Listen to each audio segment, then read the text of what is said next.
Okay, so as I said, this week's all about model selection. So we've got these various models, and how do we choose which predictors to be in there? So let's start the ball rolling. So, model selection. There's two things we should choose, first of all, with our base of model selection. There's the choice of algorithm, and there's the choice of heuristic. And by heuristic, I mean some sort of measure of how well our model is doing. Now, I think I should say from the start is there's not a correct answer. And in fact, you know, I've probably spoken to people before about this. First, you know, the classic quotes are model early, model often, all models are wrong, but some are useful. So I will often try lots of these different methods, do a compare and contrast. I might end up with, you know, 3 or 4 models that I think are good, and I will go to my collaborator and say, here's the models.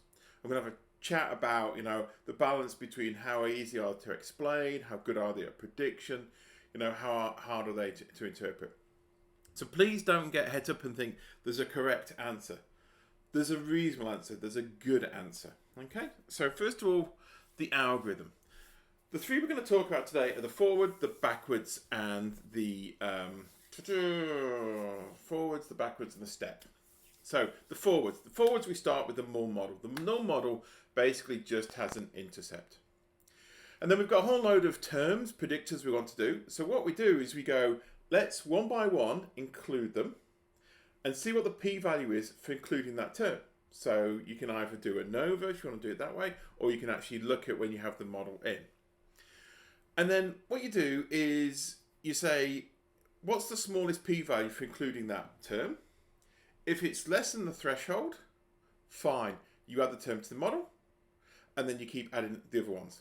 So you have this stepwise approach, and you'll see me do an example of this in the case study. The backwards is the opposite way. We start with the biggest model we've got, and then we look at them. Often we look at all our p-values. We find the one that has the greatest value.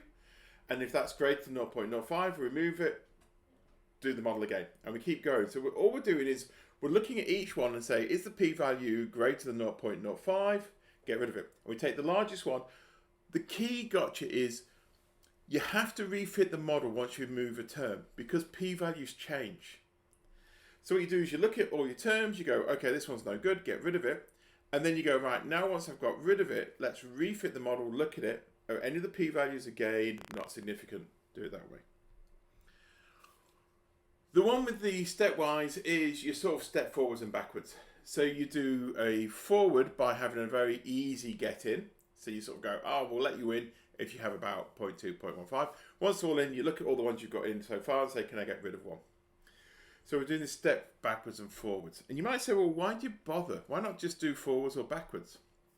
And I want this to sort of illustrate the problem. Let's say I've got 3 predictors, x1, x2, and x3, and my response variable is y. So this is the full model, this is the null model.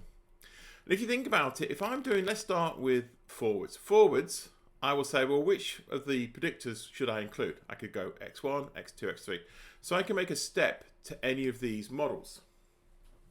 And then once at x1, I go, well, let's try adding in x2 or x3. And then once I got to this model, so you're slowly working through trying to find the best model. The problem is, if I've gone down here, there's no way from a forward algorithm I could get this model over here, even though this might be better. The same happens if I'm backwards. With this one, you say, which one could I drop? You step back. Which one can I drop? You step back. But if I'm going here and I've made this jump, I can never get over to here. So you go, okay, so you can't explore the whole lot. So you might say, well, why don't you just do every single model and compare them? Well, that's fine, but roughly, well, not roughly, exactly, if you have k predictors, there are 2 to the power k models. So 10 predictors, 1024. And it gets big really quick. And like in real data, you're going to have thousands of predictors. You're not physically be able to do this in normal computational time. And the idea of the forward and the backward is you're not testing every single one, you're only testing a few. It reduces the what we call the model space that you're exploring. The advantage with the step is you can sort of step through this, and then you might actually say, well, actually, while I'm at this point, I can step back to here. You might find that this is the best model, even though you hadn't chosen it at the start. So that's the reason why we often use the step.